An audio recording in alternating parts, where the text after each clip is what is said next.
It is probably the best possible time to be interested in superhero video games, and as a kid that grew up on a very limited selection of those, I am so excited to talk about it. So without any further ado, I present to you the 9 most exciting superhero video game things to look forward to in the next couple of years. First up, and this one's pretty close, we're going to talk about Guardians of the Galaxy. Guardians of the Galaxy comes out on October 26, 2021, which is like a month from the recording of this. It is a single-player, narrative-driven action-adventure game by Eidos Montreal. I probably butchered that, but you get what I mean. You play as Peter Quill, aka Star-Lord, and you lead your ragtag band of friends through the galaxy and do Guardians of the Galaxy things. And most interestingly to me, you make choices and you affect your relationships with your fellow team members, and I cannot express how exciting that is to me. Coming in March 2022, we've got Marvel's Midnight Suns, a tactical card game made by Firaxis Games. This game will allow you to create a custom hero and will of course have role-playing elements in it as well. And the most crazy thing about this specific game to me is that it features such a crazy cast of characters like the X-Men, the Avengers, the Runaways, and of course the Midnight Suns. And the most unique thing that caught my eye about this game is that there's a relationship mechanic that allows you to unlock new cards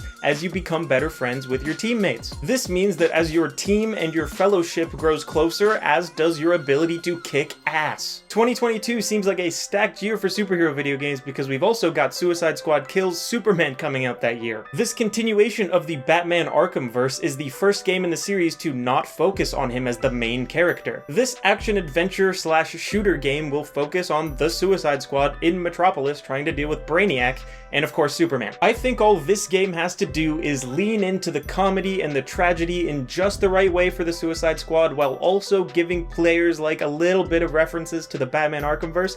That would just be enough to make it a magical experience. And like I said, 2022 is stacked. We've also got Gotham Knights coming out that year with no connection to the Arkhamverse but focusing on the Bat family characters. This cooperative DC action role-playing game will allow you to play as either Batgirl, Nightwing, Robin, or Red Hood. Made by Warner Bros. Montreal, this game does kind of bear a striking resemblance to the Avengers game. So hopefully this game learns from some of the mistakes that Marvel's Avengers made and is a better product for it. I think because it's not being advertised as a live service game, it's already going to be better for me personally, but maybe that's not your cup of tea and that's okay. Speaking of Marvel's Avengers, Spider-Man is coming to PlayStation players this fall/winter, basically before the end of the year. Hopefully he's really fun to play, and if they focus on its traversal, that's really all it will take. It will make or break the character for me. Something else worth noting about the Spider-Man release is that he will not have a full story expansion like the other characters that have been released so far. Instead, Crystal Dynamics has stated that he will have an event, and that's pretty much it. And honestly, I like that, because if they gave him like a full story expansion, that would feel really bad for players that couldn't play him, and with just an event, that's okay, I guess. Maybe it's not as bad. Exclusivity still sucks though, let's be honest. The last game on my list for 2022 is actually Teenage Mutant Ninja Turtles Shredder's Revenge. Is this a stretch? Nah, they're comic book characters. They count as superheroes. Don't at me. This blast from the past beat 'em up is looking crazy. Look at the art style. This game looks beautiful. It's got clearly very classic roots in both art style and gameplay. And of course, you get to play with your friends as any of the Teenage Mutant Ninja Turtles and April O'Neil. Now, this game seems to obviously be playing at your nostalgia, and I have that nostalgia. I loved this genre as a kid, and the Teenage Mutant Ninja Turtles are sick. I am absolutely looking forward to this gem of a video game. And now we get to the juicers. Oh baby, Marvel's Spider-Man 2 slotted for 2023. This highly anticipated sequel to Insomniac's Spider-Man is incredible looking. After a first glimpse at the trailer, myself and many others began speculating that this might be a cooperative video game based on the inclusion of Miles Morales. Insomniac has since stated that it is a single-player experience, but Miles Morales will still be featured prominently, and odds are we'll be flipping back and forth between the two heroes. Or they will incorporate both of their fighting styles into a single mechanic, and it will be a big team-up focused game, and that could be just as possible. And of course, we get our very first look at our first confirmed villain for this game,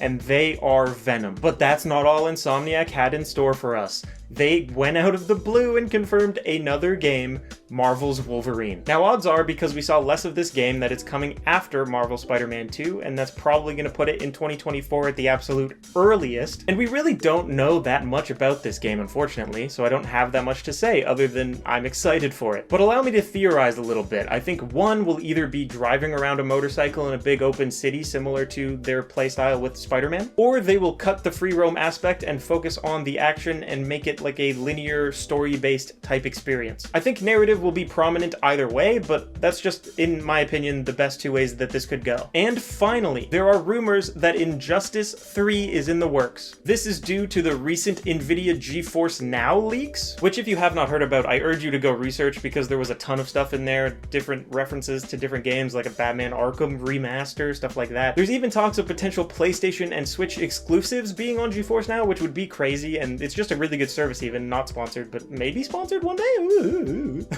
But of course, Injustice 3 would be a highly anticipated third installment in the fighting game franchise featuring DC characters, and Scorpion. Or Sub-Zero, depending on which one. But I cannot stress this enough, this is still only a rumor, and there has not actually been any confirmation on that. So take that with a grain of salt. Which game are you most excited for? Tell me in the comments down below, and click on another video if you're interested in seeing more of my content. I am currently hosting a TikTok battle of the Jake memes from my last video, so if you're interested in that, participating in that, it takes place on Instagram and TikTok, so check me out there if you're interested. I will see you guys in the next one. Goodbye. Goodbye.